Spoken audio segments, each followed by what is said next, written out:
La saison de baseball est commencée et j'espère que vous aimez ça. J'espère que vous aimez les bâtons torpilles parce que c'est le sujet de l'heure. J'espère que vos prédictions ont été faites et qu'elles tiennent le coup après une semaine parce que c'est important. Et j'espère que vous avez du plaisir à nous écouter à Passion MLB, le podcast épisode numéro 55. Premier épisode depuis le vrai de vrai début de la saison. Et Sébastien et moi, on a décidé de célébrer ça avec, j'allais dire avec la triple menace. Est-ce qu'il faut dire avec le 2/3 d'une menace? Est-ce qu'il faut dire avec ça peut être la double? La double. La double. J'ai dit ça parce que je me souviens plus lequel des trois a le tiers d'une menace dans sa bio, soit sur Twitter ou sur Instagram. Je pense, ça c'est très Mio. Ça serait très Mio. Oui, je pense que c'est ça. OK. Ça me reste en tête, j'oublie toujours c'est qui. Donc, Mio qui est pas là pour ceux qui connaissent la triple menace. Mais on est là avec Pierre-Olivier Poulain et Félix Forget. Messieurs, très content de vous avoir sur le show. Après avoir passé à votre podcast dans les derniers jours, ben, on se rend à l'appareil comme l'an passé. Excellent. Écoute, merci de l'invitation. Ça fait 2 ans maintenant qu'on fait ça. Puis c'est un plaisir à chaque fois. Puis souhaitons qu'on poursuive ça pour les années à venir parce que Dieu sait que c'est le fun de parler de balle, surtout quand il y a de la controverse à tous les jours. De la controverse? De la BSB, ils appellent ça comme tu veux, là, mais... Oui. Ben regarde, je vais l'appeler comme je veux. Je lis le mot. On n'a pas le choix de commencer avec ça. Torpedo. Les bâtons torpilles. Félix, j'ai envie d'être lancé là-dessus pour commencer. Ça fait comme longtemps que ça se travaille dans le baseball majeur. Puis, moi, on dirait que ce qui ne me rentre pas dans la tête, c'est qu'il y a plein de gars qui l'ont utilisé l'an passé, puis on ne l'a jamais remarqué. Tu sais, que, mettons que moi, je ne l'avais pas remarqué, c'est une chose. Là, moi, je ne suis pas observateur. Mais que tout le monde, collectivement, il n'y a personne qui a fait ça, les gros bâtons-là. Puis, tu sais, surtout, c'est des joueurs des Yankees qui l'utilisent beaucoup. Il y en a beaucoup qui cherchent des théories du complot chez les Yankees. Il n'y a personne qui a levé le flag, puis ça a pris finalement 9 circuits dans un match. Puis quelqu'un qui dit ouais, on utilise des torpedo bats, donc des bâtons torpilles. Puis là, c'est là que les gens ont fait hey, ça existe. Puis il y a plein de gars d'MLB qui font ben ouais, moi je l'utilise, moi j'ai commencé l'an passé. Fait que je te pose la question at large, Félix, ça sort d'où ces maudits bâtons-là?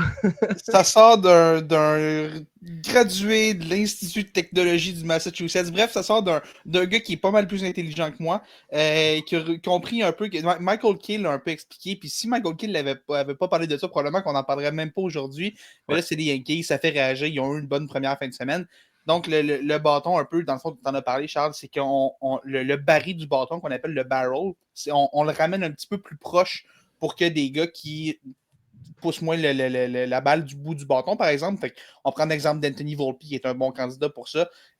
Pousse la balle, tellement frappe la balle, le point de contact est plus rapproché qu'au bout du bâton. Donc, on rapproche un petit peu ce point de contact-là, on met plus de bois à ce niveau-là pour que le contact se fasse de façon plus forte. Et ben, les résultats en ce moment sont assez impressionnants. Tu parlais des Yankees, mais Ellie De La Cruz, ça n'a pas exactement été un mauvais début avec ces bâtons-là non plus, 7 points produits. Donc, on le sait au baseball, on innove tout le temps. Donc, la question, est-ce que c'est légal? Oui, ces bâtons-là sont légaux selon la MLB. Est-ce que ça va changer éventuellement? Peut-être qu'il y a des lanceurs qui vont commencer à cette année un petit peu comme les frappeurs cette année du fameux Spider Tack il y a quelques années pour essayer d'améliorer le sticky stuff, les substances collantes. Peut-être qu'il y a des frappeurs qui vont cette année, peut-être qu'on va renégocier ça dans la prochaine convention collective et tout, mais pour le moment, il n'y a pas de tricherie en lien avec tout ça. Ça respecte les règles, mais de voir à quel point ça fait jaser, de voir les résultats que ça donne, d'après moi, ça va commencer à se plaindre assez rapidement. Ça se plaint déjà un petit peu, mais ça va peut-être se plaindre encore davantage. Moi, Félix, je suis pas d'accord avec toi, puis c'est pas juste parce que j'aime être en désaccord avec toi. Je suis pas d'accord avec toi parce que dans l'optique où tu sais comme moi que la MLB a 2 objectifs dans la vie, que ses matchs soient plus courts et que ses matchs soient plus offensifs. Ouais. Si le bâton torpille aide à générer de l'offensive, j'ai l'impression que c'est le miracle que le baseball avait besoin, pop, sans nécessairement être obligé de dire hey, on va modifier la balle pour qu'elle aille plus loin. Hey, on va enlever le spider tack. Hey, on va rajouter 10 000 contraintes au lanceur. J'ai l'impression que organiquement, la MLB se dit excellent, ça va générer de l'offensive. Les gars qui ont à prendre ces bâtons-là vont les prendre parce que c'est pas fait pour tout le monde, le pop, ces bâtons-là, il faut le dire. Ceux qui frappent un peu partout sur le bâton ne peuvent pas concentrer le baril à un certain endroit. Il faut que ce soit réparti comme avant. Aaron Judge en est un exemple. Freddie Freeman en est un autre. Mais en ce moment, c'est une révolution là, dans le baseball majeur. Ben, Premièrement, Alexis, je vais prendre ta défense un peu parce que si tu m'avais dit que ça avait déjà été utilisé l'année passée, même moi non plus, je ne l'avais pas remarqué. Fait que tu vois, Personne je suis un l'avait peu dans remarqué. ton cas un peu.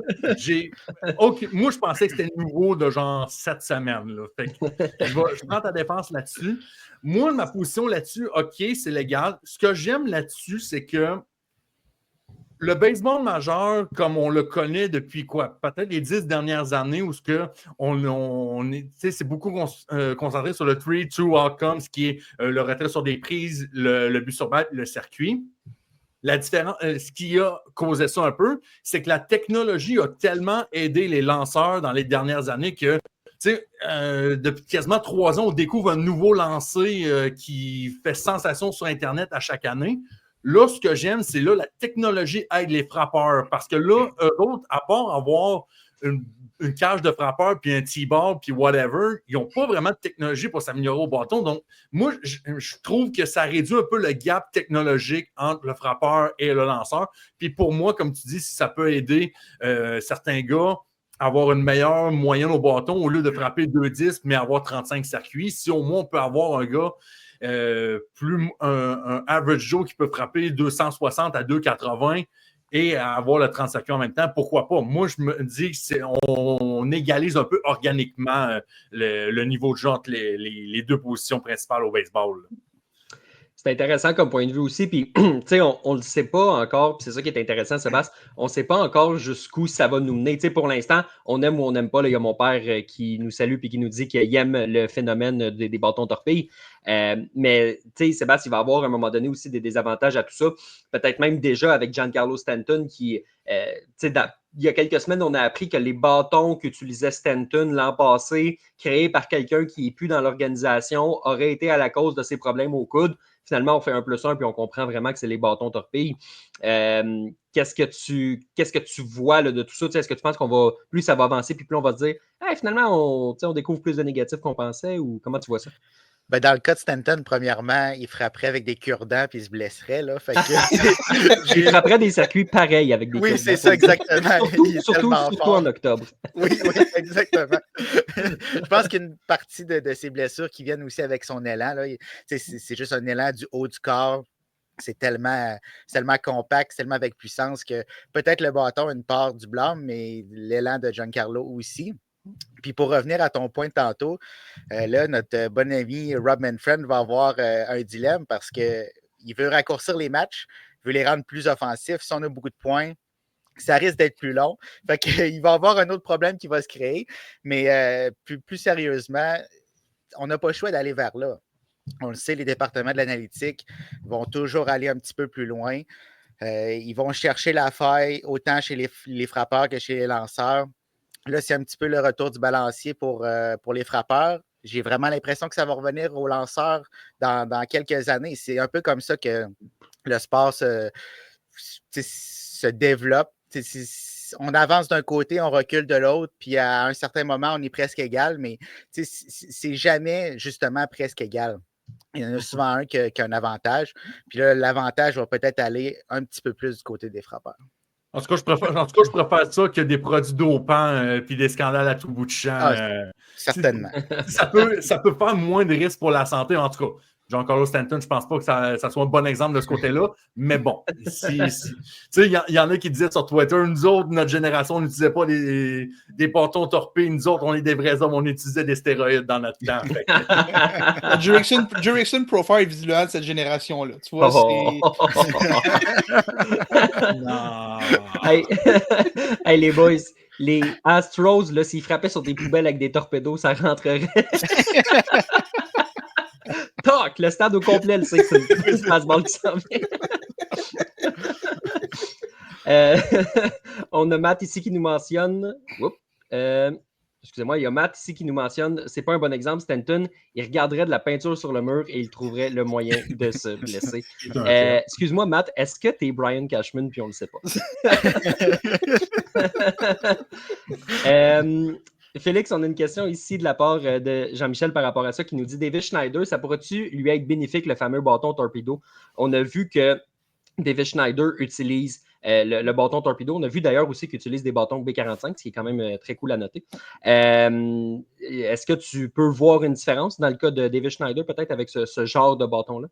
C'est toujours, honnêtement, c'est vraiment du cas par cas, puis ça dépend. J'ai pas c'était les départements d'analytique, Sébastien, comme tu disais, ont tous ces chiffres-là de où est-ce que les gars ont leur point de contact habituel. Les Yankees, tu vois, on l'a donné à certains joueurs comme Anthony Volpe, Josh Chesson aussi, qui est un autre exemple, parce que ces gars-là, le point de contact, d'où est-ce qu'ils étaient, ça devenait plus avantageux de tasser un petit peu le baril du bâton. Fait que peut-être que David Schneider entre dans ce moule-là, peut-être que des gens à Toronto qui ont dit peut-être que ça pourrait être une bonne idée pour toi, peut-être que ça pourrait t'aider à. On sait qu'il avait connu du succès quand il est arrivé, peut-être retrouver un peu ce succès-là dans une certaine mesure, en tout cas. Puis si tu parlais un peu de B45 aussi, c'est cool parce que c'est une compagnie d'ici qui est vraiment investie, qui fait beaucoup de ces bâtons-là. C'est un reportage, je crois, à Radio-Canada cette semaine qui montrait un peu que ça mettait un petit peu en valeur ces bâtons-là. Donc, peut-être que David Schneider, ça va aider. Je pense que c'est vraiment du cas par cas. Puis, je pense qu'on va voir beaucoup de gars l'essayer, puis peut-être changer ou peut-être pas les tout le temps aussi. Peut-être qu'il y a des gars qui vont se dire qu'on veut un bâton régulier, mais dans certaines situations, peut-être ça prend plus de puissance ou ça prend peut-être peut-être qu'on va choisir notre bâton en fonction de la situation de jeu. Puis là, ça donnerait quand même un certain, pas un certain avantage, mais une certaine stratégie de tu as deux types de bâtons, comment tu veux fonctionner, qu'est-ce qui est le plus utile pour toi.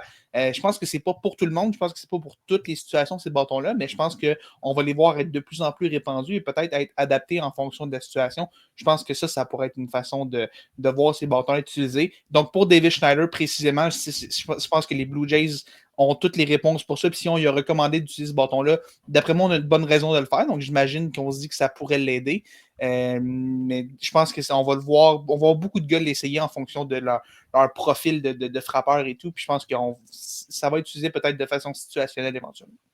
C'est un point de vue intéressant parce que, mettons, tu es deux gars en position de marquer, tu as besoin d'un point en fin de 9e pour aller chercher la victoire. Tu n'as pas besoin. Tu sais, je pense qu'on a enlevé un peu de stratégie justement avec cette approche de toujours viser le coup de circuit. Mais si tu fais juste, hey, on a juste besoin d'un coup sûr du baseball de situation, on a besoin juste d'un coup sûr là, présentement. Mais là, je te dis, hey, j'ai peut-être deux bâtons différents, peut-être deux, trois bâtons différents. Tu sais, hey, ça serait lequel qui pourrait mieux aller dans cette situation-là? Le jeu d'échecs au baseball, c'est ça qui rend ce sport tellement beau. Puis si ça peut amener peut-être un élément de stratégie là en fonction de la situation, j'aime le point de vue que tu amènes, Félix, là-dessus. Puis je rebondis vite. Je pense que c'est Giancarlo Stanton. En tout cas, c'est sur The Athletic que c'est sorti aujourd'hui. Je pense que c'est Brendan Cooley qui racontait ça. Giancarlo Stanton, son plan, lui, c'est d'utiliser un autre type de bâton. Un bâton qui va être un peu différent aussi, mais qui est vraiment un peu comme le principe du bâton torpille qui est ajusté à son style à lui. Un bâton qui ressemble. On parle du bâton torpille qui ressemble à une torpille, c'est assez clair dans le nom, mais Stanton veut un bâton qui ressemble un petit peu à une quille. Oui, ça ressemble un petit peu.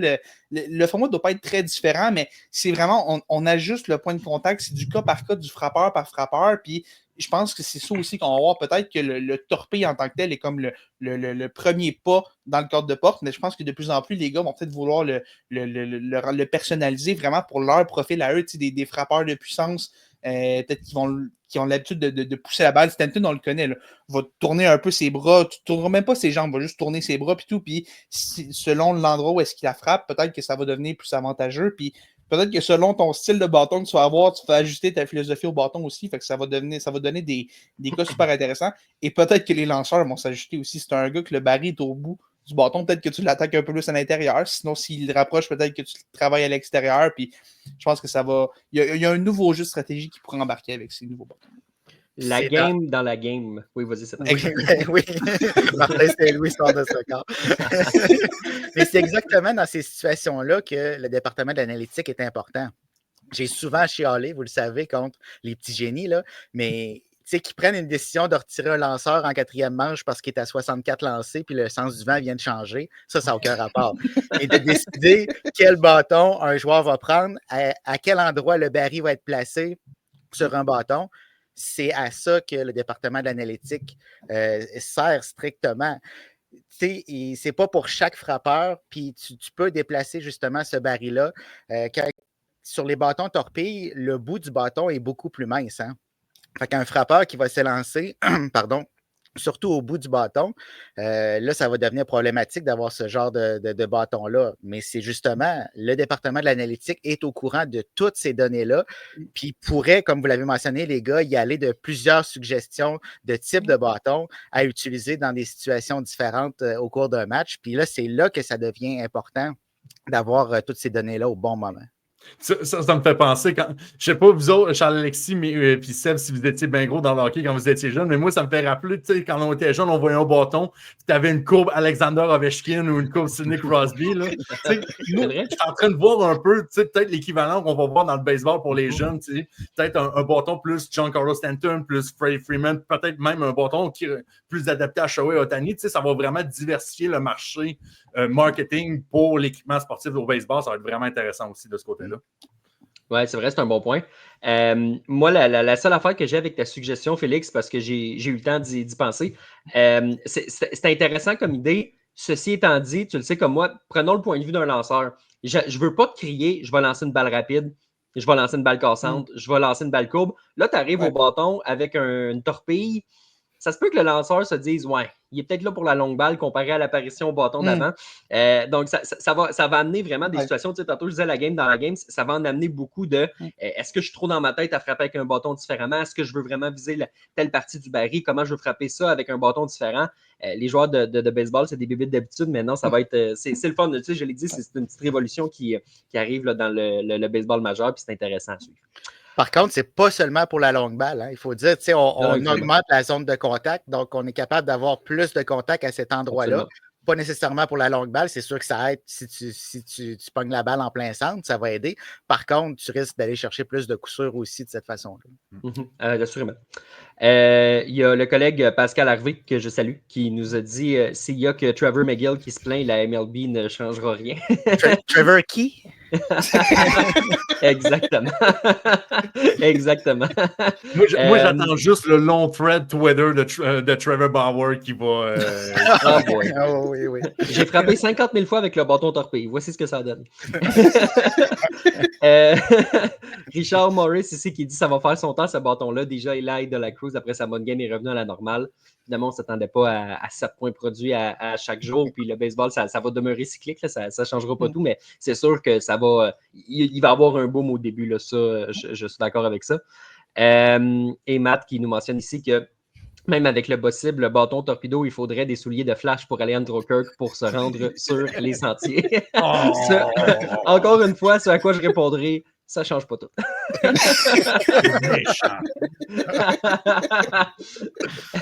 Messieurs, Sébastien, je veux t'entendre là-dessus. Aujourd'hui, sur Passion MLB, j'ai l'impression qu'on a juste écrit sur des prolongations de contrat. Ça a commencé avec Jackson Merrill qui a signé un long contrat pour rester avec les Padres. Ça fait 1 an et 1 semaine qu'il est dans le baseball majeur. Christian Campbell, ça fait 1 semaine qu'il est dans le baseball majeur. Il a signé un contrat de 8 ans. Ketel Marte a transformé les 4 prochaines années de son contrat en 6 années et avec une année d'option à la fin. Et dans les derniers jours, le capitaine Crochet demeure au rang numéro 1 des lanceurs chez les Red Sox de Boston. Garrett Crochet, qui fait sauter la banque pour 170 millions de dollars, achète ses 2 dernières années, sa dernière année d'arbitrage, excuse-moi, et au moins 5 années d'autonomie. D'habitude, ces extensions-là, Sébastien, on les voit avant le début de la saison. Les gars ne veulent pas négocier. Ben, Garrett Crochet, c'en est un bon exemple. Garrett Crochet avait dit « Moi, je ne négocie pas une fois la saison commencée. » Ceci étant dit, ce que les équipes sont en train de se rendre compte, c'est je ne suis pas obligé de mettre ma meilleure offre à la date limite que tu m'as fixée parce que si jamais je te mets l'argent sur la table, tu vas dire oui. Et voilà. Puis ça va être la même chose avec Vladimir. Fait que tu penses que les Blue Jays vont mettre l'argent sur la table? T'es drôle, toi. C'est pas ce que j'ai dit. S'ils la mettent, la date butoir de Vladimir va sauter. Ça, on fait un petit aparté, mais j'adore ce genre de signature-là. On le sait qu'à long terme, ça va devenir des aubaines. Tu sais que tu as un joyau entre les mains, surtout dans le cas de Jackson Merrill. Est-ce qu'il y a quelque chose que Jackson Merrill ne fait pas sur un terrain de baseball? C'est extraordinaire. Tu le sais que tu l'as dans ton organisation. Tu ne veux pas le laisser partir. Donc, tu lui donnes ce qu'il mérite, ce qu'il veut. À long terme, oui, pour le moment, c'est cher. Mais on le sait, là, peut-être qu'il va y avoir un lockout, un conflit de travail, on verra, mais on le sait que les salaires vont continuer d'augmenter. Les revenus continuent d'augmenter, donc ça va avec.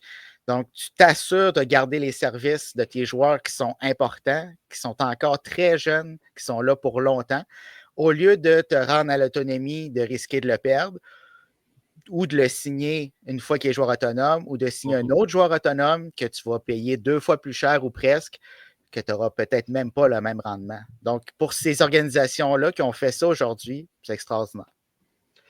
Félix, je regardais le contrat de Christian Campbell en particulier. 60 millions de dollars sur 8 ans. Évidemment, il y a des années à 1, 2, 3, 4 millions de dollars parce que c'est des années où tu n'es même pas encore éligible à l'arbitrage, donc les prochaines années. Des années d'autonomie, par exemple, à 13 et à 16 millions de dollars pour dans 7 ans, avec les prix de dans 7 ans, ça peut devenir un méchant beau contrat pour les Red Sox de Boston. Je comprends qu'après, il y a des options, mais c'est à la discrétion de l'équipe qui peuvent faire monter ça jusqu'à 100 millions de dollars. Mais si Christian Campbell devient ce qu'il devient, de l'avoir dans sa vingtaine au complet, en fait, jusqu'à l'âge de 32 ans, pour 100 millions de dollars, j'en connais un propriétaire qui va remercier son DG à un moment donné parce qu'il va dire hey, mon Dieu, tu as vu juste mon homme, parce que Christian Campbell, il a le potentiel de devenir vraiment tout un joueur. Puis s'il ne devient pas exactement ce qu'il doit devenir, c'est pas un contrat qui est la fin du monde non plus. Là. Pour moi, c'est une grosse victoire des Red Sox, ce contrat. Oui, j'aime beaucoup. C'est sûr que le risque, entre guillemets, c'est que Campbell soit comme un espoir qui a de la difficulté à s'adapter, mais on le voit depuis le début de la saison que c'est pas exactement un problème pour le moment. Dans l'air d'un gars qui est à sa place dans les majeurs, l'échantillon est encore très, très mince, puis c'est très possible qu'il y ait des moments où ce soit plus difficile et tout, mais Sébastien, tu l'as dit, tu es un jeune joueur prometteur dans ton organisation. Pourquoi prendre le risque de laisser faire durer ça quand en achetant ces 6 années-là, que tu payes déjà pas très cher, tu l'as dit, 1, 2, je pense que c'est 4 millions les 3 prochaines années, là, tu payes vraiment, vraiment pas cher. Puis c'est peut-être un petit peu plus cher que ce que tu aurais payé, mais tu t'achètes 2 années d'autonomie à potentiellement très bas prix. Lui s'assure d'avoir une sécurité financière. Toi, tu t'assures d'avoir un peu de marge de manœuvre. C'est des ententes qui sont gagnantes quand même. Puis peut-être que dans 8 ans, on va regarder puis on va dire, peut-être qu'on va regarder Christian Campbell puis on va dire, wow, c'est le nouveau contrat de Ronald Acuna ou le nouveau contrat Ozzy Albies. Les Braves ont fait ça pendant des années. Ça leur a permis d'avoir cette série mondiale-là en 2021. C'est des décisions que, oui, à court terme, tu payes un petit peu plus cher que tu devrais. Puis les Padres, ça me surprend un petit peu plus qu'on l'ait fait dans l'optique où en ce moment, l'argent est peut-être un peu plus serré à San Diego, mais on s'est dit, c'est une entente qu'on fait en ce moment. On va se lier un petit peu les mains aujourd'hui, mais dans 6-8 ans, on va vraiment être content de l'avoir fait. Puis les Red Sox ont eu la même pensée. On se sont dit, ça va faire le niaisage. On a un jeune, on croit en lui. Puis on va juste lui donner cet argent-là tout de suite. On va arrêter de niaiser. On va acheter 2 années d'autonomie à très bas prix. C'est 15 millions par année, ces 2 années-là. C'est complètement ridicule pour un qui a le potentiel d'être un très, très, très solide frappeur. Puis c'est à se demander si les Red Sox vont voir ça. Roman Anthony s'en vient. Marcelo Mayer s'en vient. Est-ce qu'on va faire la même chose avec ces deux gars-là? Si on l'a fait pour Christian Campbell, je ne vois pas pourquoi on ne le ferait pas avec Roman Anthony et Marcelo Mayer. Si tu es capable d'aller chercher ces trois-là signés à long terme pour un 8-10 ans, tu vas avoir un sacré beau noyau pour très, très, très longtemps. Surtout avec Garrett Crochet qui est signé maintenant, puis tu as déjà un reste de noyau aussi. Là. Ça commence à faire quelque chose qui a bien de l'allure à Boston. Exact. Tu as Cedric Rafaela, tu as Brian Bayo qui ont été signés, Whitlock aussi, qui a un contrat de quelques saisons. Les Red Sox ont, comme le souligné Richard, utilisé, puis comme tu l'as dit, Félix aussi, c'est la technique Alex Anthopoulos, justement, donc c'est assez intéressant à ce niveau-là. Pop, le plus gros risque peut-être de tous ces contrats-là, c'est Garrett Crochet, dans le sens où c'est le plus gros contrat du lot à 170 millions de dollars et ça fait seulement 1 an. Ben, c'est sa 2e année là, comme lanceur partant. Évidemment, on s'attend à ce que ça continue de bien aller. Le pari là-dessus, Pop, des Red Sox, c'est de se dire, si on avait attendu, ça coûterait encore plus cher, puis on se mordrait les doigts de dire, hey, l'an passé, on aurait pu le signer à 170. Mais malgré tout, tu as payé cher pour le sortir de Chicago. Fait c'est un très gros coup là, d'avoir réussi à garder ce gars-là dans tes rangs. Là. Tu ne voulais pas qu'il s'en aille gratuitement dans 2 ans. C'est un très gros coup, surtout dans le cas de Garrett Crochet, quand tu demandes à des fans des Red Sox de Boston à qui Garrett Crochet fait penser, tu penses à qui? L'autre gars qui est arrivé de Chicago. Un autre grand gaucher qui est arrivé de Chicago du côté de Boston, c'est Chris Sale. Puis, encore une fois, tu demanderas à n'importe quel fan des Red Sox de Boston qu'est-ce qu'ils ont pensé du contrat de Chris Sale avec les nombreuses blessures qui est arrivé. Ça leur donne une envie un peu de faire un PTSD, moi y compris. Ceci étant dit, le fait qu'on ait sorti de l'argent déjà là, tu sais, John Henry a été beaucoup critiqué dans les dernières années de faire un peu son cheapette un peu, ouais. de prioriser un peu la reconstruction de la ferme de prospects au lieu de s'attaquer à des agents libres, alors que Boston le considérait comme un gros marché. Là, on regarde ça, OK, Garrett Crochet, c'est fait. Christian Campbell, c'est fait. C'est un beau message que tu envoies au moins à tes partisans pour commencer.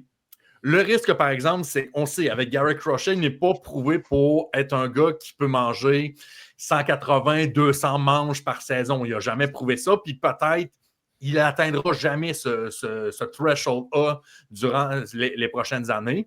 Mais jusqu'à maintenant, l'expérience marche à Boston pour Garrett Crochet. Est-ce que ça va continuer? On va se croiser les doigts que les blessures vont l'épargner un peu comme contrairement à Chris Sale.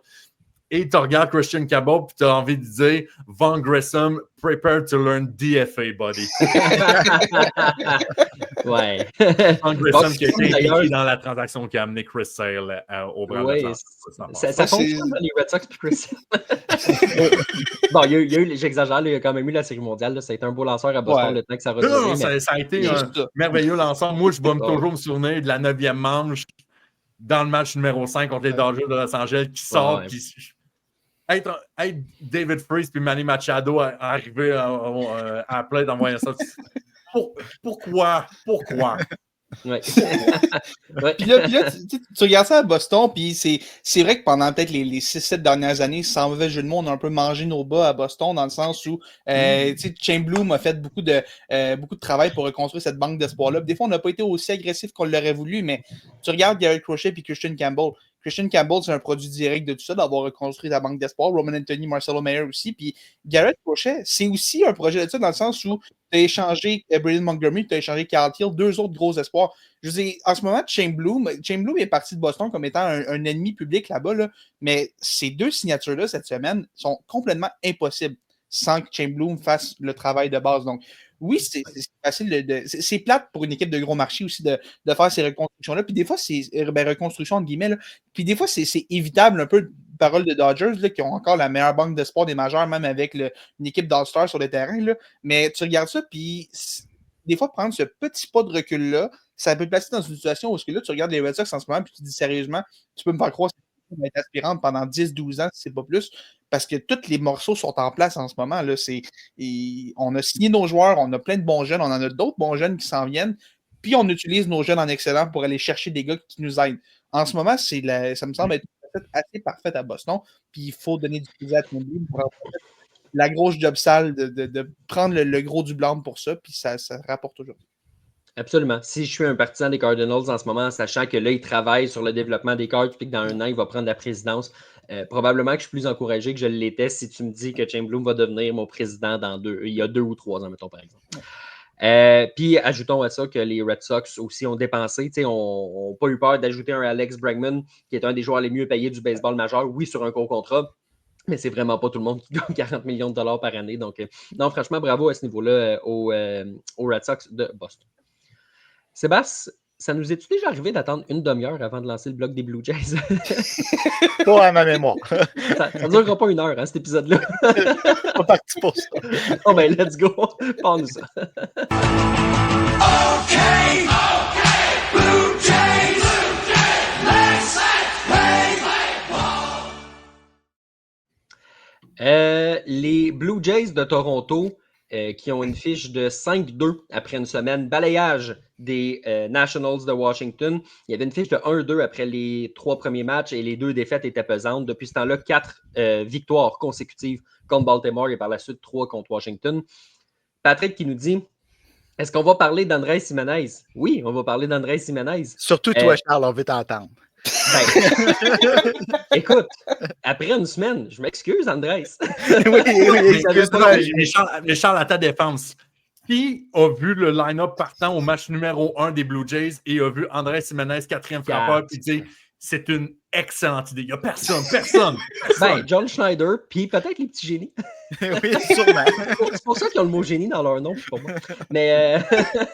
Ils ont aussi le salaire aussi des petits génies. Ils n'ont pas. Non, c'est ça.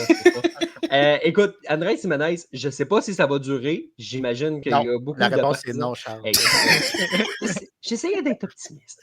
Je ne sais pas si ça va durer. Il y a des chances que non. Ça ne demeurera pas le frappeur numéro 4 dont le club avait besoin pendant 162 matchs. Là, ça n'a pas de bon sens. Il y a 3 des 5 circuits de l'équipe. Et avant le circuit de Springer aujourd'hui, lui et Tyler Heinemann avaient 4 des 4 circuits de l'équipe. Tu regardes les Yankees, que Aaron Judge, il y en a déjà 4, justement. Que tu as Eugenio Suarez qui est rendu à 5. Là, le club collectivement est à 5 à Toronto. Mais Andrés Giménez, Sébastien, en ce moment, ça va bien. On l'a amené pour sa défensive, sa vitesse, en espérant régénérer son coup de bâton. Écoute, depuis une semaine, les Blue Jays peuvent vraiment rien demander de plus d'Andrés Giménez. Ça, c'est sûr. Non, ça c'est ça. Puis il n'est pas moins bon défensivement parce qu'il frappe. Là. Il fait le travail. Donc, on ne peut pas y en demander plus. C'est parfait pour le moment. Par contre, on le sait que ça ne durera pas. Il va falloir que les gros canons se réveillent. Puis je ne parle pas de Bo Bichette ici. Bo Bichette n'a pas de circuit, mais il frappe très bien. Il frappe à tous les champs. Il frappe dans des situations. S'il doit placer la balle au champ opposé, il va le faire. S'il doit tirer la balle, il va le faire. Présentement, on ne peut pas en demander beaucoup plus à Bo Bichette non plus. Par contre, les Vladimir, les Santander, je pense que ça va être à eux de prendre le relais parce qu'on le sait que justement, Giménez ne pourra pas faire ça toute la saison. Puis si Giménez fait juste le 2/3 de ce qu'il fait présentement, puis qu'on le descend un petit peu dans l'alignement, puis que finalement, on va chercher un autre gros frappeur, ce club-là commence à être dangereux. Là. On commence à avoir les pièces. Si la rotation peut tenir, on va pouvoir tenir le coup pendant un bon bout de la saison. Va falloir que ça se passe, puis il va falloir que les 2 gars qu'on vient de mentionner fassent le travail dans les prochaines semaines. Guerrero Junior et Santander qui ont un début de saison plus modeste. Je ne m'attends pas, Jean-Michel, pour répondre à ta question, à ce que le rôle offensif, change sous peu. Je pense que Schneider va donner une chance à son alignement quand même de fonctionner. Santander, il n'y a personne qui est inquiet à Toronto de ce que je comprends parce que regarde ces mois d'avril, ces mois de mars, avril en général, c'est un gars qui historiquement commence toujours lentement. Je pense que les Blue Jays le savent et qu'ils espèrent juste que rendu au mois de mai, ça va débloquer comme ça le fait toujours. Vlad aussi est un peu ce genre de gars-là. Aussi, là, mars-avril, ça fait des doubles ici et là, mais la longue balle commence à arriver vraiment au mois de mai jusqu'au mois d'août. Là, fait que... Oui, absolument. Peut-être une question de température. Là, on dirait qu'il y a bien des gens dans le monde du baseball qui ont l'air de croire ça. On garde des espoirs en Floride un peu plus longtemps pour ne pas les envoyer dans le grand méchant froid à Vancouver ou à Buffalo. Il neigeait à Toronto aujourd'hui. Fermé aussi. Oui, c'est ça, pas dans un stade fermé. Ça, là, Pop, là, c'est un détail. Là. À Baltimore, il n'avait pas de stade fermé, Santander. Mais écoute, on va voir ce que ça va donner dans cette ordre offensive-là. Mais pour l'instant, ça fonctionne bien. Les Blue Jays qui ont fait lancer Easton Lucas aujourd'hui. Est-ce qu'il peut devenir le 5e lanceur des Blue Jays? C'est une bonne question. Peut-être qu'il peut devenir le 6e lanceur qui va dépanner ici et là. 5 manches aujourd'hui. Il avait lancé à peu près 74 tirs et pour les petits génies de Sébastien, ils ont décidé de le débarquer à ce moment-là. Puis, évidemment, qu'est-ce qui est arrivé? On en a un releveur en 6e circuit. Mais non, c'est une belle performance de Lucas aujourd'hui. Il s'est mérité une victoire comme partant. Donc, il a vraiment fait le travail qu'on attendait de lui. J'ai hâte de voir ce que ça va donner. Mais c'est ça. Félix, c'est un début de saison qu'on attendait peut-être pas à ce niveau-là, du niveau des Blue Jays. Là. Moi, si tu m'avais dit, même s'il y avait Washington dans le lot, là, même si tu m'avais dit 5-2 après 7 matchs, je pense pas que je t'aurais cru. Non, ça, je ne t'aurais pas cru moi non plus. Puis c'est sûr, vous parlez d'Andrés Giménez, je ne sais pas trop de qui vous parlez. Moi, je connais un Andrés Bonds, là, mais je ne sais pas trop si c'est qui ce gars-là, là, mais clairement, ça a donné un peu un coup de main aux gars de Toronto qui commencent un peu plus lentement, les Vlad de Santander. Puis avant le début de la saison, on parlait, je me souviens quand Sébastien, on avait fait le show la dernière fois, on parlait de Dalton Varsho qui connaissait un bon camp, même s'il était blessé, était capable de contribuer en tant que frappeur désigné. Là, Varsho est sur la liste des blessés finalement, donc on avait vraiment besoin qu'un frappeur se lève. Là. Il n'y avait plus beaucoup d'options pour se lever. Tu arrivais rapidement à Giménez, puis oui, il était 4e, ça a fait un peu réagir tout le monde, mais il était un peu 4e par défaut. Là. On commençait à manquer de frappeurs, puis on commençait à manquer d'options pour essayer d'épauler un peu cette offensive-là. On était chercher Giménez, quand même une bonne transaction cet hiver. On voulait que ce gars-là ait de la défensive. Si ce gars-là peut contribuer offensivement, c'est un peu comme Dalton Varsho. C'est 2 gars qui sont excellents défensivement, que s'ils sont juste capables d'en donner assez offensivement, ça va donner quelque chose de vraiment, vraiment solide. On a besoin de ces 2 gars-là, mais évidemment, tu l'as dit, ça va prendre Vlad, ça va prendre des Santander si on peut maintenir ce rythme-là. Et surtout, ça va prendre un peu moins de blessures dans la rotation parce que là, ça commence à faire beaucoup. Si Max Scherzer, qui est sur la liste des blessés, si Max Scherzer s'absente longtemps, ça va mettre beaucoup de pression sur le top 3. Puis surtout que, oui, Easton Lucas, c'est cool une fois. Est-ce qu'il va être capable de répéter ça plusieurs fois? La question se pose. Fait que c'est le genre de questions à Toronto qu'on va devoir être capable de maintenir ça parce que c'est facile de bien commencer une saison, mais c'est facile que c'est des rails rapidement après. Les Pirates de Pittsburgh font le même coup à chaque année depuis 3 ans. On commence fort en avril, on a l'air d'une puissance, puis après, C'est vrai. Il y a Matt ici qui nous mentionne Spun-Frame, la pré-saison des Blue Jays cette année. Je vois beaucoup de positifs dans le clubhouse. C'est vrai que le camp d'entraînement, ça ne veut pas toujours tout dire, mais il avait gagné ce que Keegan Matheson avait qualifié de pamplemousse doré à titre de meilleure équipe du camp d'entraînement. Un titre qui tenait très à cœur aux journalistes. Donc, non, c'est intéressant ce qu'on voit présentement. Puis Pop, c'est intéressant de ce qu'on peut voir aussi de Alan Roden, Will Wagner, des jeunes qui arrivent. Évidemment, Wagner, on l'avait connu un petit peu plus l'an passé quand il est arrivé en provenance de Houston, mais de voir que justement, ça ne repose pas juste sur des Vlad, puis ça ne repose pas juste sur des Santander. Puis tu dis, écoute, on gagne malgré que ces gars-là sont un petit peu à froid présentement. Il y a des gars qui se lèvent. George Springer, c'en est un autre qui se lève depuis le début de la saison. On dirait le George Springer de 2021 qui avait signé à Toronto il y a quelques années. Ça prend ce que je vais appeler la contribution secondaire. Peut-être un drôle de mot pour un gars qui gagne 150 millions de dollars, mais quand même, cette contribution-là des gars qui ne sont pas nécessairement dans le top 3 des meilleurs frappeurs. Là, puis chez les Jays, c'est ça qui arrive un peu depuis l'année passée, vu qu'on, tu sais, quand Matt Chapman est parti, Kevin Kiermaier qui est parti l'année passée aussi, tu sais, tu as beaucoup de postes ouverts encore un peu, entre guillemets, chez les Jays un peu. Donc, tu sais, tu as beaucoup de gars qui n'ont pas le poste assuré. Tu sais, il n'y a pas des Guerrero, des Bichette, des Santander qu'eux autres, s'ils peuvent jouer 162 matchs, ils vont les jouer. Tu sais, des Addison Barger, des Will Wagner, tout ça, ils ont des places à gagner. Puis, cette identité-là, c'est un peu la même chose chez les lanceurs. Tu sais, José Berrios, ça a été compliqué à son premier départ. Là, tu te dis, si ça continue même un peu durant le reste de l'année, c'est qui va pouvoir prendre le rôle d'as de numéro 1, de numéro 2, de numéro 3? Tu sais, la hiérarchie chez les Blue Jays a encore le temps de changer.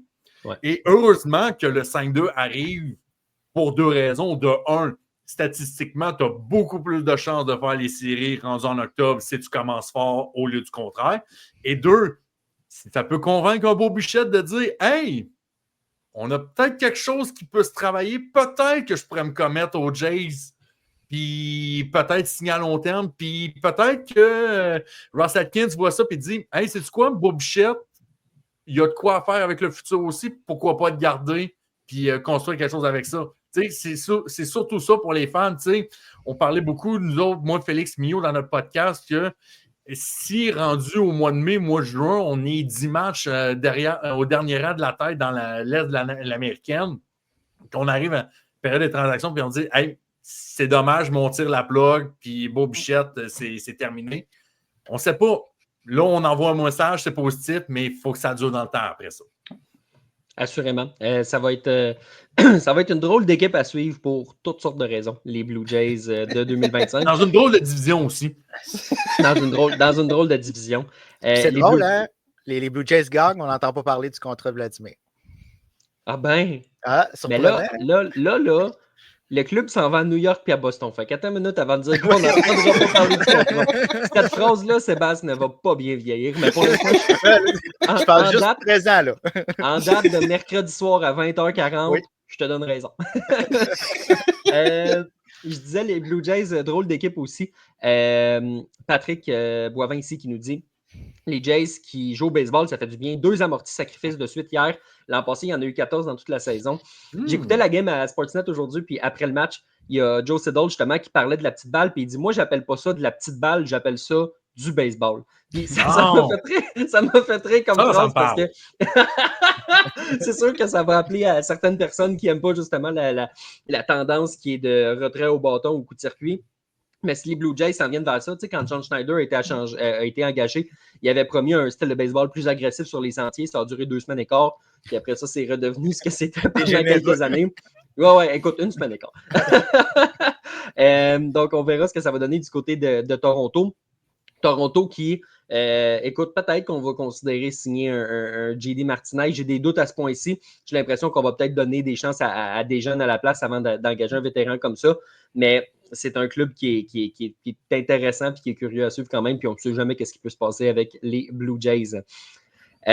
Messieurs, si on fait une table ronde, Sébastien, Félix et Pop dans l'ordre, en quelques phrases, quelques lignes, on s'attend à quoi des Blue Jays en 2025? Mais je pense qu'on doit s'attendre à ce qui est arrivé un petit peu depuis le début de la saison. Contre les grosses équipes, on ne sera pas loin, on va batailler, peut-être qu'on va partager une série de 4, on va perdre une série de 3. Contre les plus petites formations, mais il va falloir capitaliser comme ils l'ont fait contre les Nationals. On va voir où ça va nous mener, mais on l'a dit tantôt, Jiménez ne continuera pas sur cette lancée-là, donc les gros frappeurs devront se réveiller. Puis tantôt, on parlait de Dalton Varsho. Il faut que la confiance en la défensive de Santander soit au plus bas niveau pour ne pas l'amener après son camp d'entraînement comme frappeur de choix. Ouais. Ça a été une décision qui aurait pu faire mal. Donc, si on ne veut pas utiliser Santander en défensive, il va falloir qu'il contribue avec son bâton. Je ne pense pas qu'il va répéter ses chiffres de l'an dernier, mais quand même, il devra produire. S'il produit, bien, comme j'ai dit tantôt, je pense qu'on peut tenir le coup pour une bonne portion de la saison. Moi, ce que j'ai peur pour les Jays cette saison, c'est qu'on arrive dans un scénario où, à la limite, on est trop proche pour vendre, mais qu'on ne fait pas les séries. Fait que dans ce monde-là où est-ce que tu n'échanges pas un Bobichette puis échanger Vlad, je pense pas qu'on va échanger Vlad, même si, à moins qu'on soit à 50 matchs de la tête puis qu'on réalise qu'on n'a aucune chance de le signer. Mais tu sais, tu arrives, tu peux pas échanger Bichette, tu peux pas échanger tes autres joueurs autonomes en devenir, puis tu n'es quand même pas assez bon pour faire les séries. J'ai peur que ce soit ça qui arrive aux Blue Jays cette saison. Parce que j'ai pas l'impression que c'est une équipe nécessairement qui est de calibre pour faire des séries, surtout dans une américaine qui ne veut pas. Il y a beaucoup de bonnes équipes. Juste dans cette division-là, il y a plusieurs bonnes équipes. La centrale qui a la chance de jouer contre les White Sox 27 fois par année. Il y a beaucoup c'est difficile de se prendre une place en série dans l'américaine. Puis je redoute un peu que les Blue Jays vont se ramasser dans cette situation-là. Mais si on est capable de rester compétitif jusqu'à la fin de l'année, puis au moins se battre jusqu'à la fin, et montrer à des gars comme Bichette et Vlad qu'on n'est pas loin, qu'on a peut-être une partie de la solution, puis qu'on a des jeunes qui s'en viennent, qui vont pousser. Si ces jeunes-là peuvent pousser aussi cette année, c'était Will Wagner, Alan Rodden et tous ces gars-là peuvent vraiment s'établir dans les majeurs, ça aiderait beaucoup à Toronto. Je pense que ce serait ça une victoire pour Toronto cette saison. Le pire scénario, c'est on est juste assez bon à la limite, puis on s'écroule complètement après. Les gars partent pour rien. Je pense que c'est le scénario catastrophe. On va espérer que ça n'arrive pas pour les fans. Un peu comme les Cubs de Chicago l'ont été il y a quelques années. Quand ils ont échangé Schwarber, Rizzo, Baez, tout ça, là, on était à quelques matchs un peu. Une petite série de défaites au mauvais moment, au mois de juillet, puis merci, bonsoir, c'est réglé. On tire la plug. Assurément. Sébastien, passons maintenant au bloc ailleurs dans le baseball majeur.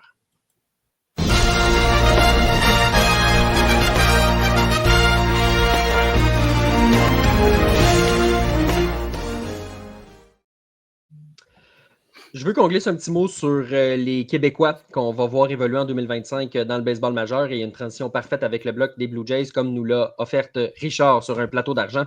Ils ont sacré dehors Otto Lopez, en tout cas. Donc, Félix, commençons avec Otto Lopez, qui est probablement en ce moment le Québécois le plus établi dans le baseball majeur. Joue dans la pauvre formation des Marlins de Miami. Mais il y a un rôle offensif qui est intéressant là-bas. Donc, oui, c'est juste les Marlins, mais ça demeure quand même un des bons frappeurs d'une équipe du baseball majeur. C'est un gars qui a définitivement sa place dans le baseball majeur. C'est un joueur qui a définitivement sa place. C'est un joueur qui, oui, offensivement, a un rôle important, mais un joueur qui amène beaucoup de valeur de par sa polyvalence, de par son jeu défensif, de par sa vitesse. C'est un joueur qui t'aide à plusieurs niveaux. Puis moi, si je suis une équipe aspirante en ce moment, je me prépare pour la date limite.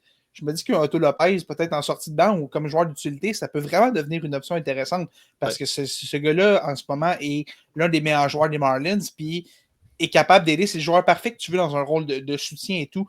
Mais on le voit quand même dans un rôle offensif qui est capable de produire là-dedans.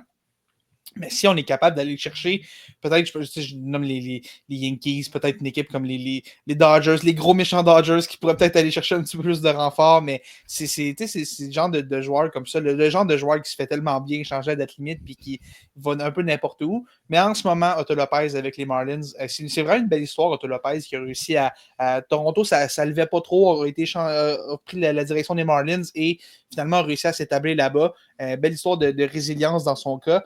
On va lui souhaiter que ça continue. Il a connu une très belle saison 2024. Là, maintenant, en 2025, les attentes sont un petit peu plus élevées. L'année passée, il est arrivé un peu sans tambour ni trompette. Puis là, arrive vraiment avec pas des grosses attentes, là, parce que ça reste les Marlins, mais on s'attend à ce qu'il soit quand même un morceau important de cet alignement-là. Puis on va souhaiter une excellente saison à Anto Lopez parce que c'est clair, tu l'as dit, c'est le Québécois le plus établi dans les majeurs en ce moment. Puis on n'en parle pas beaucoup parce qu'il joue avec les Marlins, mais c'est quand même une super belle histoire, ce gars-là, son développement et tout. Puis ça mérite d'être souligné.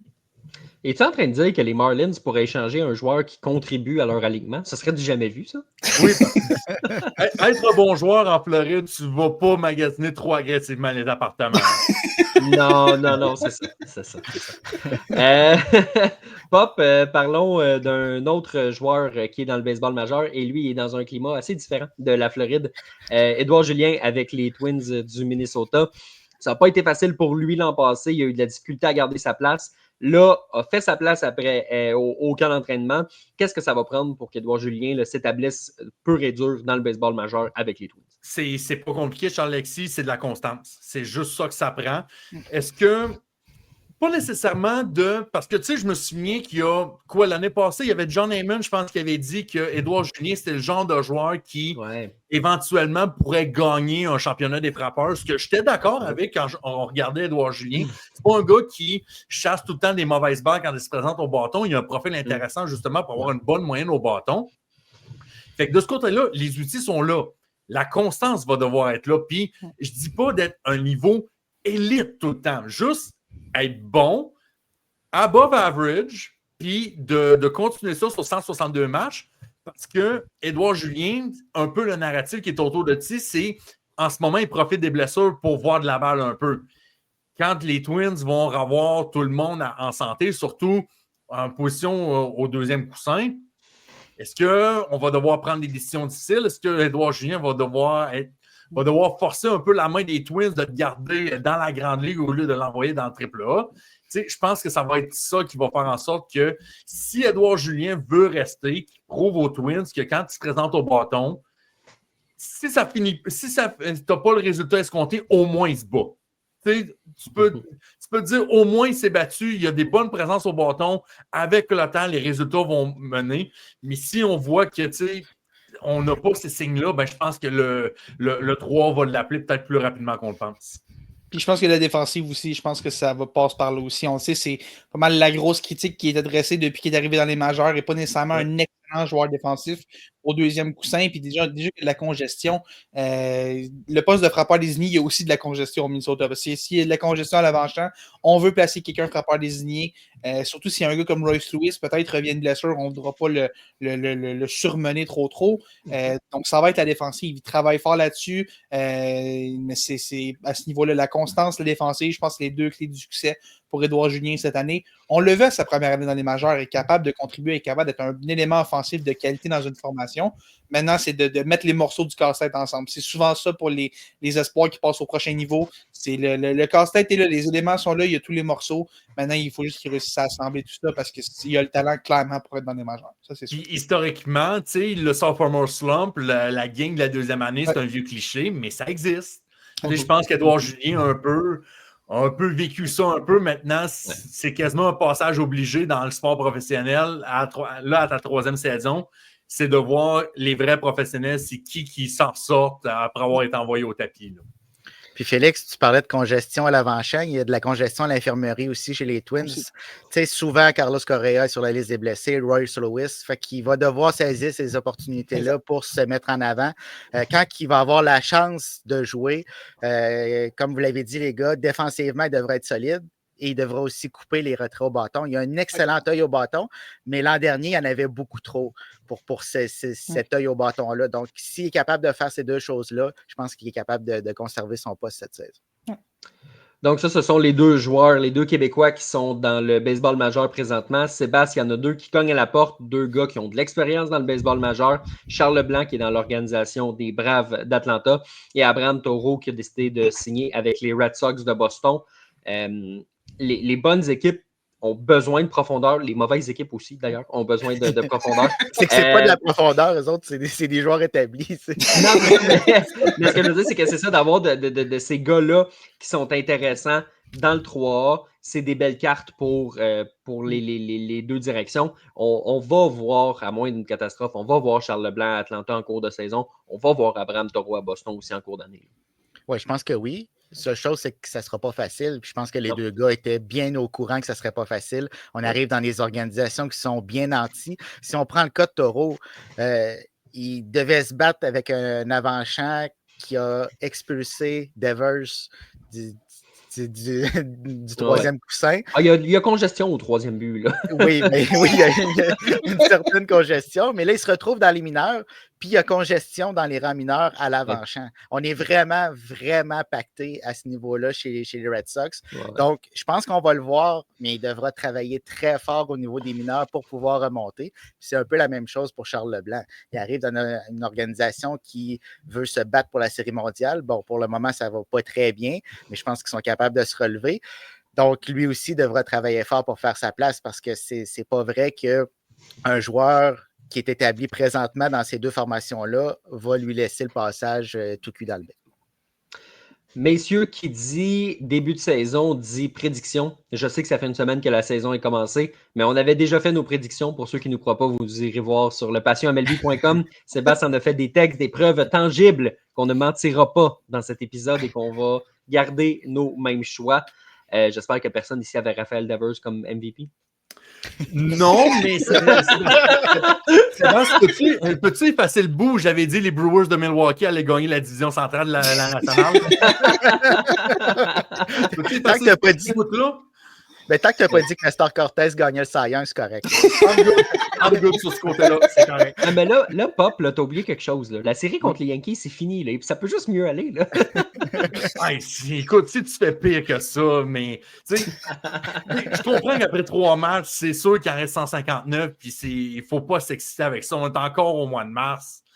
Mais je regardais ça, puis j'étais comme, oh, le personnel de lanceur, c'est pas facile. Puis tu sais, Brendan Woodruff puis Freddie Peralta, ça prend de l'âge. Dans les dernières années, on a perdu Josh Hader et Corbin Burns.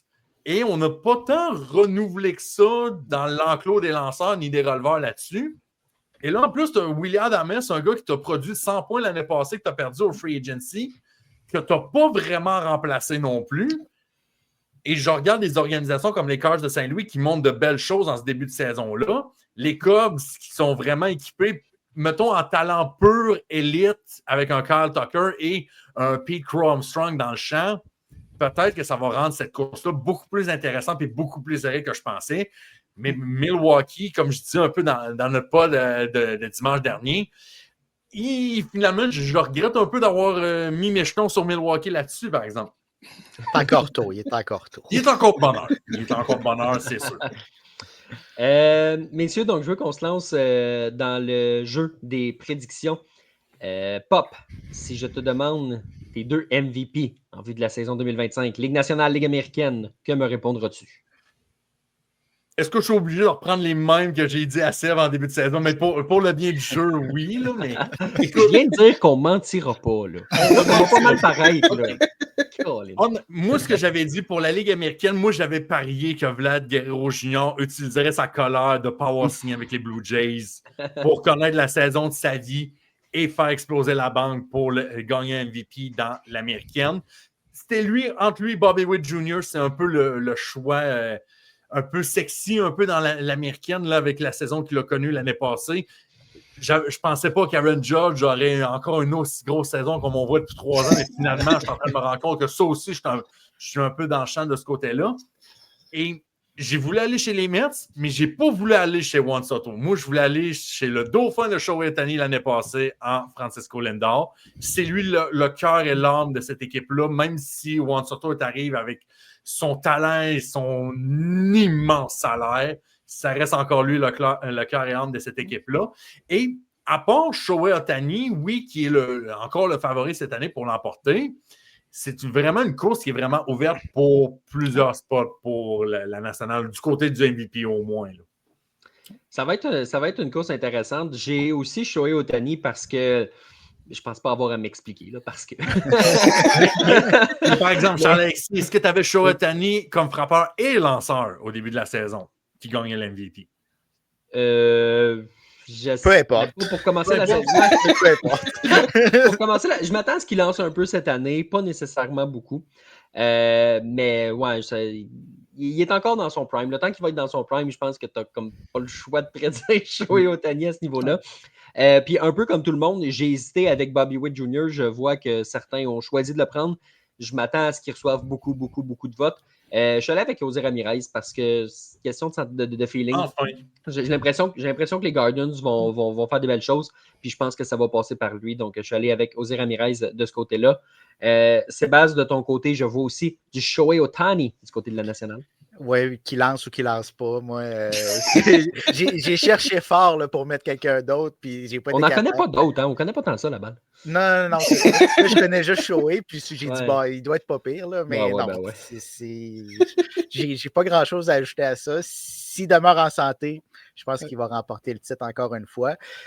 Puis de l'autre côté, je suis allé avec Bobby Witt Jr. Peut-être que je vais me tromper parce que si Aaron Judge continue sur cette lancée-là, je pense que ça ne sera pas serré, mais j'ai pas l'impression qu'il va faire ça toute l'année. Mais Bobby Witt Jr., si les Royals sont en série encore cette saison, ça va passer par Bobby Witt Jr. On a un manque de profondeur au champ extérieur. On a un Salvador Perez qui est vieillissant. On a perdu un petit peu de profondeur dans la rotation partante. Donc, c'est qui va traîner cette équipe-là? C'est Bobby Witt Jr. Fait que je pense qu'il est capable de remporter son premier titre d'MVP.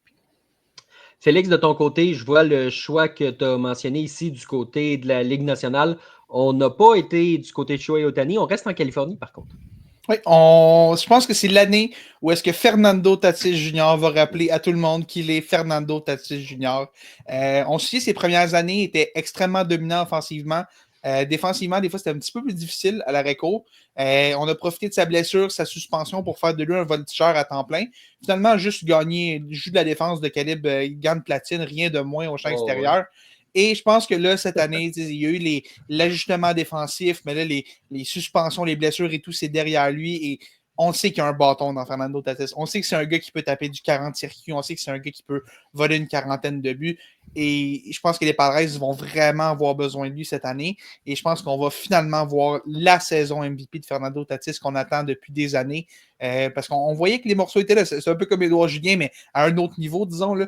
Tu regardes ça, tu dis, tous les éléments sont là. Puis là, si Tatis est capable de ramener ce qui était offensivement avant les blessures de la suspension en gardant son jeu défensif, sérieusement, ça va être difficile de trouver un cas pour quelqu'un d'autre parce que ce gars-là est un talent vraiment spécial. Et parlant de talents spéciaux, j'ai aussi été avec le choix facile dans l'américaine avec Bobby Witt. Je pense que niveau talent pur, c'est peut-être le meilleur joueur de baseball dans le sens que c'est le package complet, là, les 5 outils, littéralement les 5 au complet. Excellent défensivement, tellement rapide. Bon, frappe pour du contact, frappe pour de la puissance. Il pourrait frapper 30 circuits, voler 40 buts, être dominant défensivement.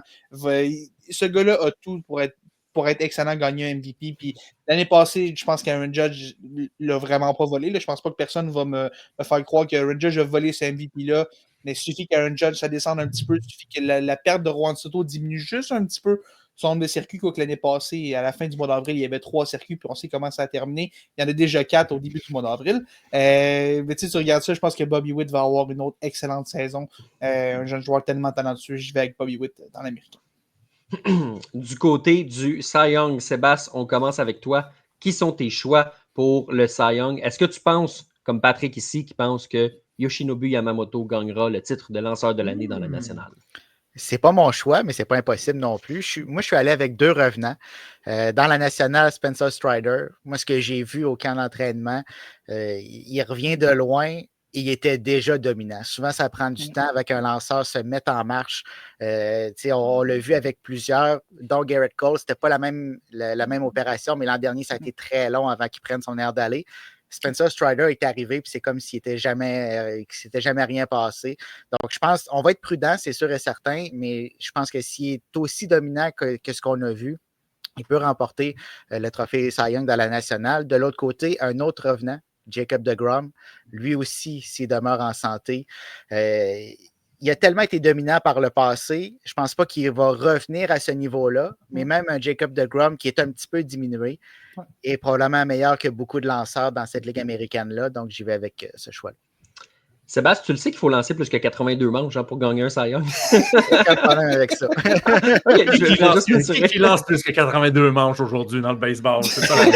Certainement pas Tyler Glasnow, hein, Félix? Non, parle-moi pas de Tyler Glasnow, man. Parle-moi pas de Tyler Glasnow. Je réussis à me gérer, mais parle-moi pas de Tyler Glasnow. Je sais sur quel bouton peser pour faire lever ton Puis peut-être que l'inverse est aussi vrai.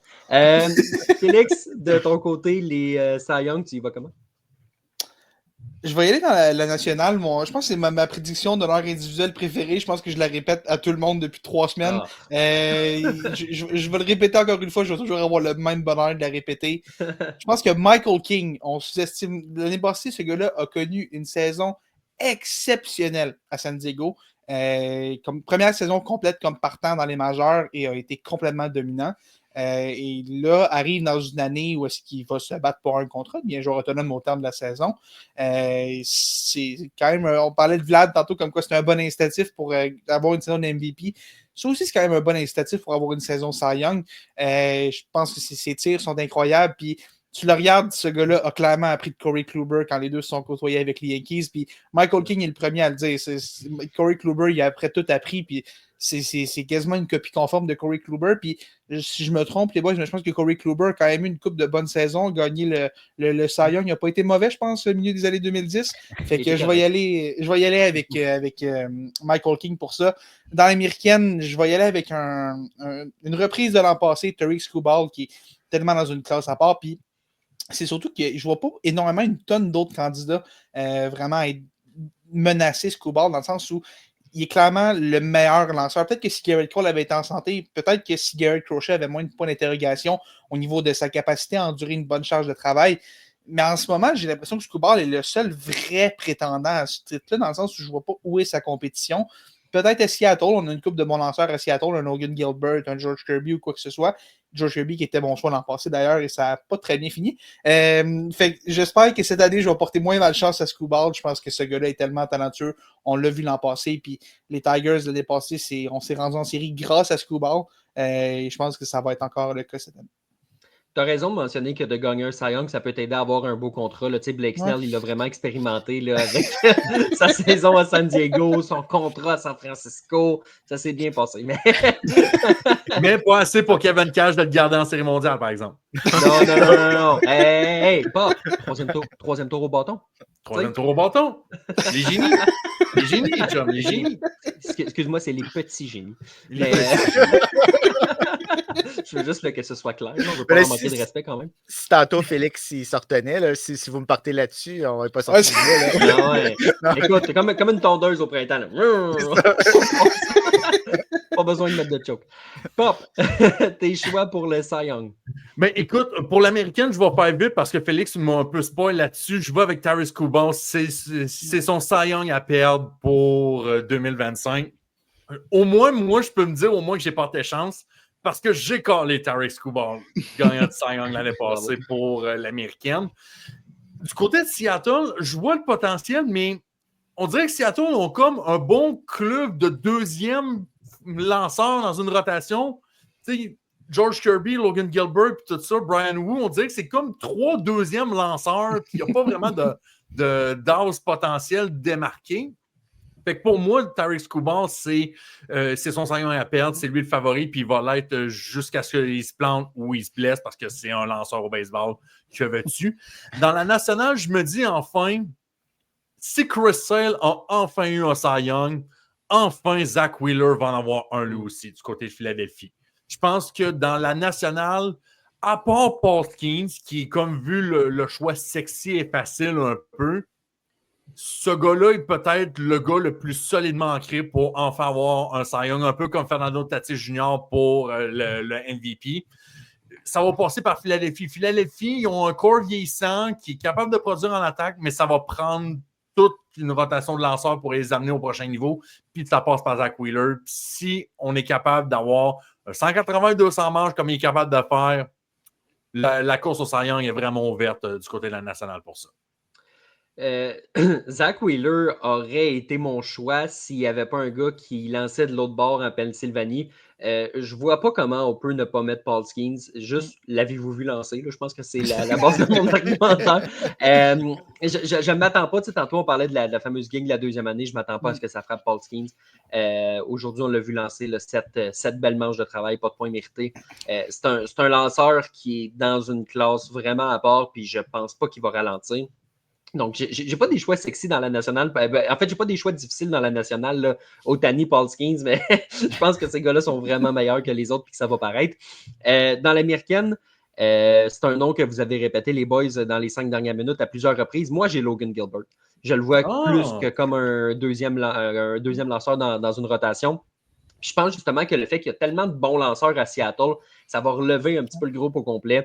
Je m'attends à ce qu'il sorte du lot à ce niveau-là. C'est un lanceur qui est immensément talentueux, qui n'a pas la reconnaissance qu'il mérite parce qu'il lance du côté de Seattle, qui n'est pas le marché le plus sexy de la ligue. Donc, je vois Logan Gilbert, mais écoute, j'aurais pu prendre la rotation des Mariners, écrire leur nom sur des petits papiers, mettre ça dans un sac, piger un nom, puis j'aurais pu avoir autant de succès parce que c'est vraiment une rotation qui est très, très, très, très talentueuse. Mais je pense que Logan Gilbert va remonter. Ceci dit, Tarik Skubal n'est pas un vilain choix non plus. Pour citer un célèbre philosophe de la lutte, The cream will rise to the top. Oh yeah! Salutations à Macho Man Randy Savage.